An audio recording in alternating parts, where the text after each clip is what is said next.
Hey Wayne, how are you today? Hey Angie, how you doing? How you doing? Good, good. Good.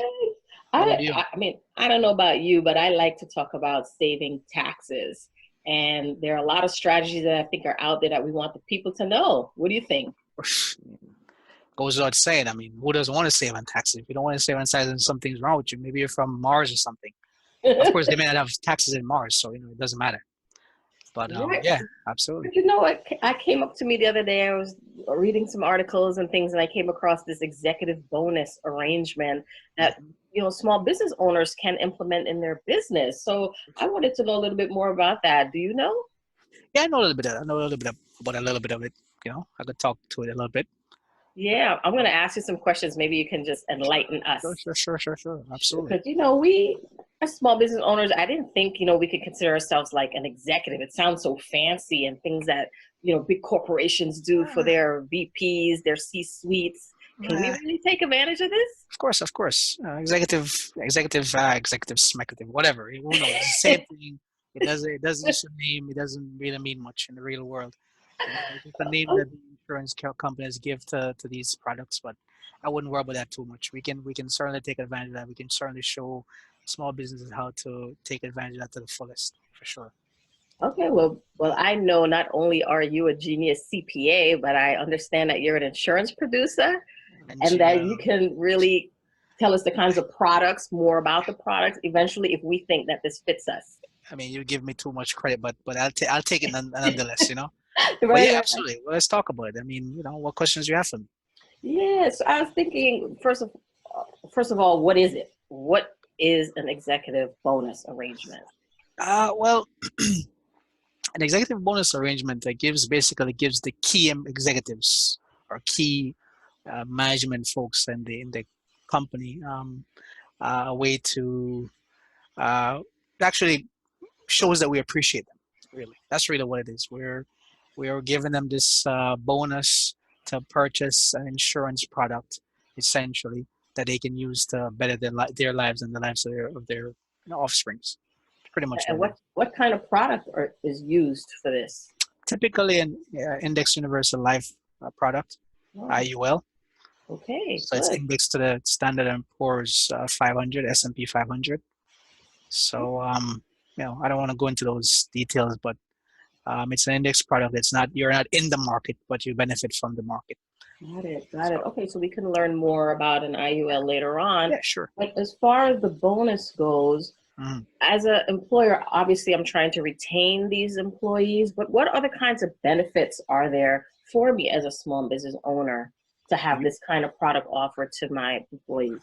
the owner, you would have the tax deductible bonus feature, which basically allows you to deduct that expense on your tax return, essentially. Right? So you have the employee pay the premiums, and then you get deducted like you would with your wages or your expenses for like utilities, or phone or whatever else. Same Mhm. same idea. It's a deduction. It's an expense. Okay, okay. So that's good. I get a benefit for deducting the premium Yep. expense, let's say. Correct. Correct. Correct. Okay, what else? For you, As the it's employer. it's a simple. It's a simple plan to put together. You don't have to worry about some of those crazy IRS rules that you Uh-huh. would have to, deal with on a, let's say, a split dollar or a non-qualified deferred compensation plan. So, you get the simplicity of it. Who doesn't like simple? Right? Like Is who it doesn't like saving in taxes? Everyone exact? does. Is it expensive? Minimal costs, little to no administrative costs at all. So Okay. definitely, it's a win-win. Okay. So how long do I have to do it? Is it something I have to do every year? What if we didn't have a very good year? Oh, you don't. You don't. There are no minimum participation requirements. You can choose not to do it in a particular year. Because if look at it, a bonus, right? The Hmm. company may not do well in one year, and in that year, you just can't pay the bonus that year. So, you Okay. have all the rights not to do it. Yeah, I Um, don't want the employee to come back and say, "Listen, last year, right, and then right. this year, Yeah, I I know, I expect to know, be more." I know, I know, I know. I mean, absolutely, you would have the authority not to pay that out in every year, which would make sense. So what kinds of things should I consider before I even go ahead and say, all right, this works for me? Like once I feel that, okay, these benefits, I can make use of these benefits, what things should I consider? As again, I mentioned the fact that there are little or no administrative costs. You want to consider that, right? Because that's going to be more cost for you to bear to get that ball on the road, so to speak. There may So be a you want downside, huh? What downside should I think of? for having this Yes. downside. I can't really think of any downsides actually. Well, I'm But understanding that if once I've given the bonus, I can't very well take it back. oh no, you can't do that. No, you can't. Right. You can't do that. You can't take So the bonus I back. think of that as a downside in a That's the sense downside. I where, mean, I've not really heard of any companies giving a bonus and taking it back, but I suppose. But then you're gonna probably have some issues otherwise if you do that. So, only the reason why I thought of it too, how that might matter is like when you have a company match and say like a 401k, uh-huh. you can very well say at the end of the year, you know what, I'm not matching for whatever reason, you Right, know. right. But that's the that would have been something that you'd have discussed with the. It's the same thing we talked about before. Not giving the bonus, so you'd have to tell the employee that you're not giving the bonus to begin with. So I wouldn't. It's not really. Again, it goes back to you having the authority to give it or not give it that given year. So Right. So I see that uh, we have a lot of small business owners in different entity uh, types. right. What are the best ones for this? Because everybody C can do it, or not. C corps ideally for owners and non-owners of non-owner executives of C corps. Not ideal for pass-through entities like S corps, limited liability companies, and partnerships. Not ideal for them because I think we may have discussed this previously. There's a netting effect. It passes through from one entity to from the entity to you on your 1040, so it kind of washes out the tax break in that case. So I would recommend, from what I've been told and what I understand about the product way it works, it's ideal for C corp owners and executives. You can actually do it for S corp or some of the other formation types, except it can't be for the owners, only for the employees in that case. But Okay. if you're a C corp owner, then you can also take advantage of that. Right. Well, at least the tax benefit, right? The tax benefit I can piece. see you can still do it, but they may Right, not be a right. tax You benefit. still, I mean, they would still, I mean, that individual, the owner of this of the pass through would still benefit from the product itself.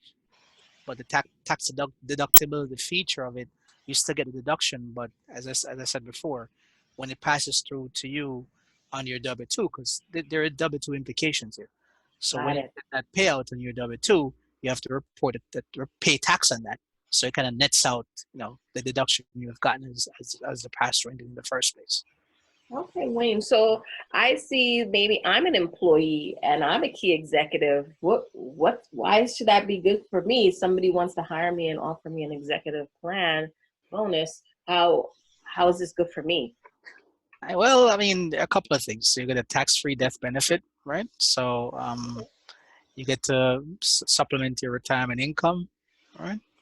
Right, and it's portable. You can take it from one employer to the next, right? And you know, because if you gross up the bonus, there are two options. You can do a single or a double bonus. If you gross it up, on the double bonus side, you get to have the company pay for the taxes that you're going to pay on your 1040. So, and you get credit protection.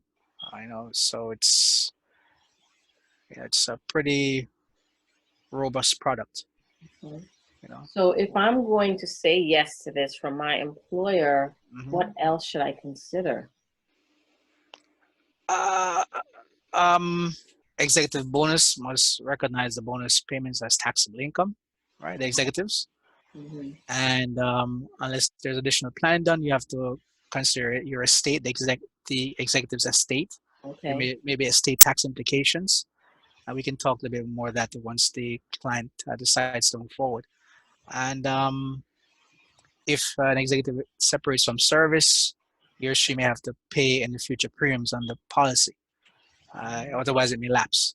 Oh, So, I see. So I so can take it with it's portable. correct, it's portable. Oh, oh, But then, wonderful. the company wouldn't pay for it anymore. So yeah, there goes my benefit, right? That's right. That's right. But That's right. still, it's a good savings tool, it Of sounds course, like good for say, me. yeah, yeah. Again, you accumulate the cash value, and you can potentially take that out tax free. So, and some of as you may be aware, some of these deferred compensation plans you can't do that. Some of them you're gonna have to take that money as a loan, or some basically, you're unable to take the money out at all. Without getting hit with a 10% penalty for withdrawing early. So, Okay. yeah. Well, do you think there are any ERISA compliant things that I have to think about? Yeah, there's some ERISA issues that you have to contend with, but the way we'd structure it, the way I like to structure them is paying the cash out and having the employee control who gets paid or which insurance company gets paid. So this way you'd have bumping up against those ERISA rules. Mhm. Yeah. So I like this tool. It sounds like I can win as an employer to maybe retain quality executives Attract. that I feel are providing something positive Mhm, for my company, and mhm, I want to mhm. keep them around. I Correct. have a tax deduction. I'm Right. making my employee happy who are Right. creating Yeah. legacies Yep. for their families. Yep. Perhaps we should speak to an estate planner or a financial advisor of Yeah. sorts. Yeah. Yep. Yep. Or an estate attorney. Yep. Yep. So Right. that's true planning, right? So you're just not planning just for today or the next day, planning looking forward, like way out. So you make sure that those relatives are protected, those beneficiaries are protected, so that when it's time for them to draw under that policy, they don't have to worry about paying those estate taxes, or Yeah, paying it only sounds as much as they good need to pay. because to me, everybody's always like thinking about only tax deferred income for the future, 401ks, for through the typical. Right. But this sounds like a nice, Yeah. diversification in my portfolio, Right. my Right. retirement. And I say that the good thing is that if the employee, I mean, of course, the employee or the executive could go get an IUL on their own, but here the company pays for it, right? So what better deal than that? And Yeah, if they're paying for it for you, if you're not even an owner and they're paying this for you, or on your behalf, I mean it's a win-win for you. And if and you're the owner paying it for yourself as the employee, it's still a win-win. Either way, it's a win-win. You know, I understand. this requires like thoughtful, insight and foresight, just to make sure a plan we cover all bases. We think about all the considerations before we move forward. But that's something Oh, that we do, once we decide to move forward and we have a conversation to assess that person's needs and see where we go from there. oh, wonderful. Okay, so then tell us how to get in touch with you, because if the person wants to know more details about this type of product and then how it really works, and then if I can benefit from any of the tax advantages, I would love to hear about that. So tell us about where we can reach you. You can reach me you can get to me on my website, www.wscullycpa.com. You can email me at waynescullycpa@gmail.com. That's WAYNESCULLYCPA@gmail.com. Or you can email me at wayne@wscullycpa.com, whichever one you prefer. I get either one. Or you can call me. You can text me, 718-938-4601, 718-938-4601. I'm sorry, Angie, I tend to sometimes talk fast, so forgive me Yes. for that. 718-938-4601. Okay? Yeah, we want to make sure we can Yeah, find absolutely. you. Absolutely. Absolutely. Absolutely. I Right. appreciate it. Tell us what else you do, by the way, as your specialty. Um, tax planning is my main thing. Also, I do tax resolution. So I help people solve their IRS and state tax issues, debts that they may incur, or whatever issue that comes along with dealing with IRS. And those could be numerous, and those could be very painstaking for individuals. So we guide them through that process and help them resolve those debts. And we work with attorneys, a team of financial professionals to estate planning as well. So we offer those solutions, and um, tax preparation on the not so much, but we can do that as well. But our main thing is tax planning and tax resolution. Got it. Okay. Now, it seems like this is a time, we're in a very stressful time right now, and a lot of us are probably not doing enough regards to and legacy planning and estate planning. Right. We have tax issues and so on. Yeah. So maybe now is a good time to get on board. Absolutely, absolutely, absolutely. I know people are, I mean, understandably so, with what's going on with, the environment we're living in now. People are about just putting food on the table, but in the long run, we will overcome these things, these challenges that are occurring now, and we'll have to still plan for the future, right? So our kids are going to Right. grow up, and we still need to plan for them. So, I mean, absolutely, Absolutely. And especially if you're not ill, that's the best time to get insured. absolutely, absolutely. And Right. and the younger too, the younger the better. Right. You keep your Right. premiums down, and you get to build more of a cash surrender value over time because it's a longer duration. There you go. And it's a better thing. The younger it's ideally the younger the better, but doesn't mean that you can't get it as a middle-aged person either. It's just ideal if you could start in your 20s or even as a teen or a baby. Yeah, of Yeah. course, babies are working, right? As Right. the That's parents are right. working, or as the parents are paying for you. But aside from that, you should start early. The earlier the better. Got it. Well, I hope people will take you up on that because it really sounds like a good plan I to hope me. so I too. mean, I personally have one myself, an IUL, and Good, um, I'm good, very pleased with it and its growth and its good, safety. good. So I'm Absolutely. glad that I even considered it.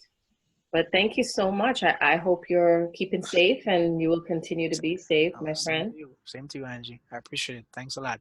All righty. All We'll right. talk soon. Talk to you soon. Bye bye.